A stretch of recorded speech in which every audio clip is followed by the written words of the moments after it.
Assalamualaikum warahmatullahi wabarakatuh. Salam sejahtera untuk kita semua.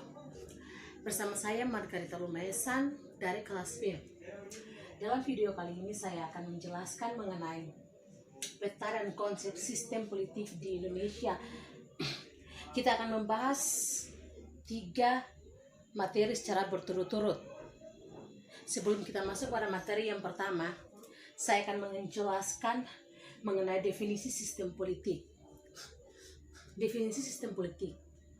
Sistem politik merupakan sebuah rangkaian kegiatan atau proses yang berlangsung dalam kehidupan bermasyarakat politik dalam mempengaruhi dan mendapatkan kemudian siapa, kapan, dan bagaimana. Ya, materi yang berikut yaitu fungsi sistem politik. Fungsi sistem politik ini saya mau menjelaskan bahwa ia merujuk pada bagaimana fungsi kewenangan lembaga-lembaga untuk bagaimana mengatur untuk menjalankan fungsinya masing-masing sesuai dengan kedudukannya. Kemudian fungsi sistem politik ini terdapat 8. Yang pertama itu fungsi merumuskan. Bahwasanya fungsi merumuskan ini bagaimana lembaga-lembaga tertentu menyiapkan, menyusun dan mengungkapkan segala tuntutan politik. Tuntutan politik yang disampaikan oleh delegasi-delegasi di setiap wilayah yang tersebar dalam wilayah negara kesatuan Republik Indonesia, disusun oleh lembaga-lembaga tertentu. Kemudian fungsi pemaduan. Fungsi pemaduan ini artinya bahwa tuntutan-tuntutan politik tadi yang telah disusun secara bersama oleh lembaga tertentu itu kemudian disatupadukan karena banyak tuntutan-tuntutan dari berbagai wilayah yang tersebar dalam wilayah negara kesatuan Republik Indonesia itu kemudian disatupadukan dan untuk diwujudkan. Selanjutnya fungsi pembuatan kebijakan umum. Fungsi pembuatan kebijakan umum ini merujuk pada, jadi fungsi yang berikut ialah fungsi pembentukan kebijakan umum. Fungsi pembentukan kebijakan umum ini bagaimana lembaga-lembaga tertentu itu melakukan pertimbangan bagaimana fungsi ini untuk mempertimbangkan segala alternatif kebijakan yang diusulkan oleh partai-partai politik dan pihak lain sebagainya. Alternatif politik yang disampaikan itu misalkan seperti delegasi, delegasi dari setiap wilayah yang menyampaikan aspirasi masyarakat. Kemudian fungsi yang keempat itu fungsi penerapan kebijakan. Fungsi penerapan kebijakan ini bagaimana alternatif kebijakan yang diusulkan yang tadi sudah dibuat itu kemudian itu diterapkan dalam hal ini pelaksanaannya dilakukan oleh lembaga-lembaga tertentu. Kemudian kita masuk pada fungsi yang berikut yaitu fungsi pengawasan. Fungsi pengawasan ini bisa dilihat pada PowerPoint yang sudah tersedia. Fungsi pengawasan ini bagaimana fungsi untuk mengawasi segala tindakan, segala aktivitas masyarakat dalam wilayah negara kesatuan Republik Indonesia melalui aturan dan norma-norma yang berlaku dalam wilayah negara kesatuan Republik Indonesia. Misalkan seperti peraturan lalu lintas. Itu berjalannya fungsi pengawasan untuk mengawasi masyarakat Indonesia agar tidak menyeleweng dari aturan-aturan dan norma-norma yang berlaku. Selanjutnya, fungsi komunikasi politik. Nah, fungsi komunikasi politik ini bagaimana bagaimana fungsi untuk menyampaikan informasi politik. Informasi politik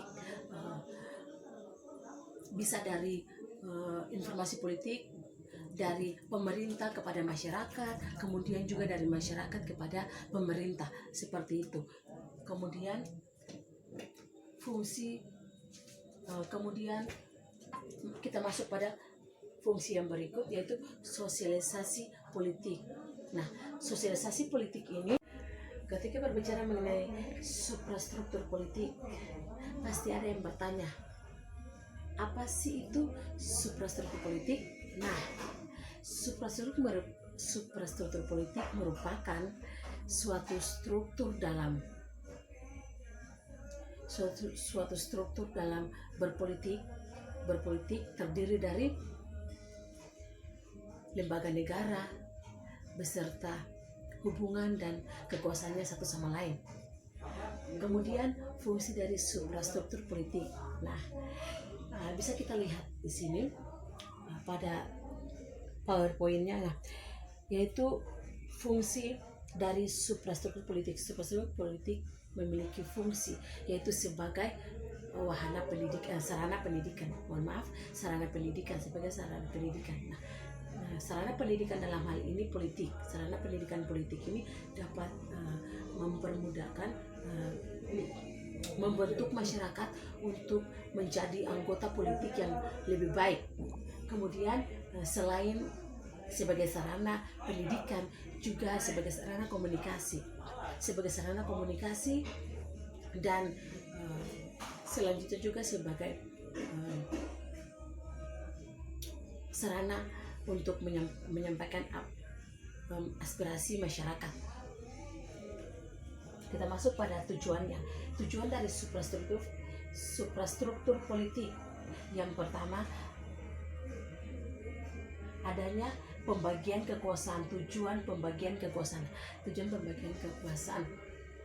Berbicara mengenai tujuan pembagian kekuasaan, negara Indonesia, negara kita sebagai negara demokrasi. Nah, sebagai negara demokrasi, pembagian kekuasaan itu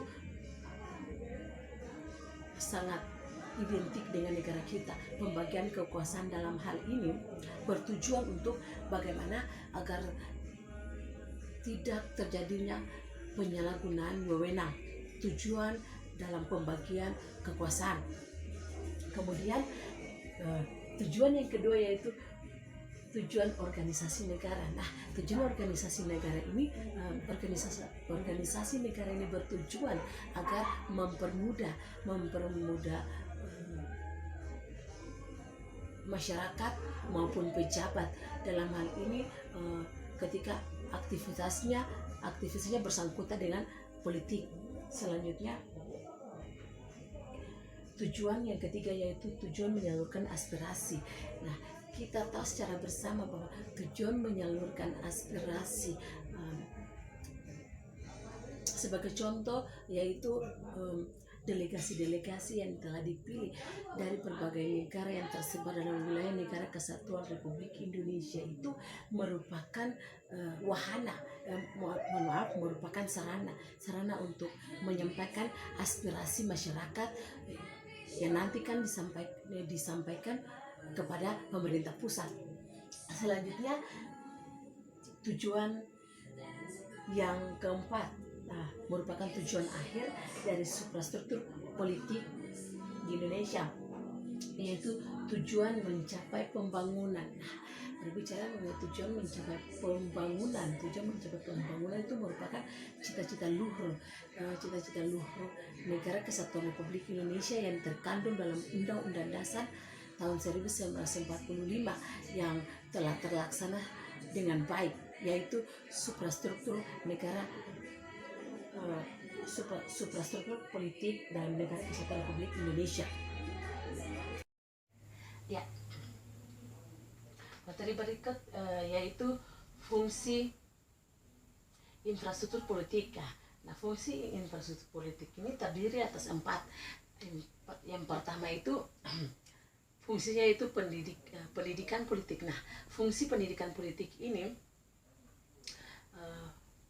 bagaimana suatu bidang yang dapat meningkatkan mutu pengetahuan dari masyarakat tentang politik.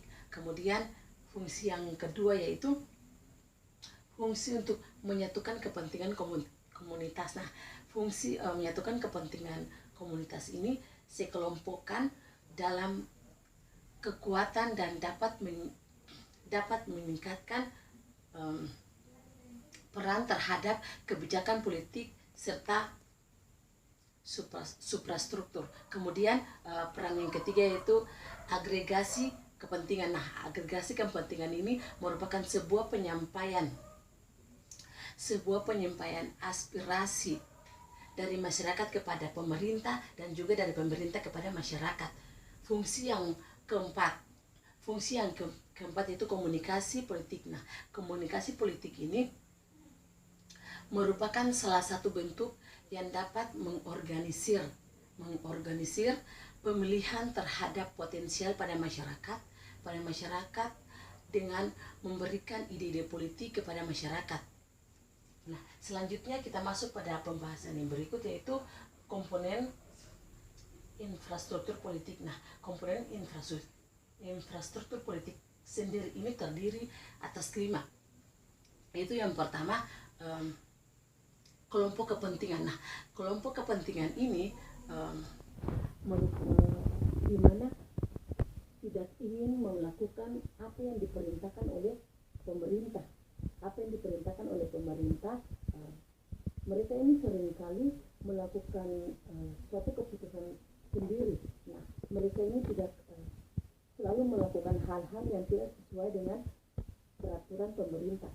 Kemudian partai politik. Nah, partai politik ini di mana merujuk kepada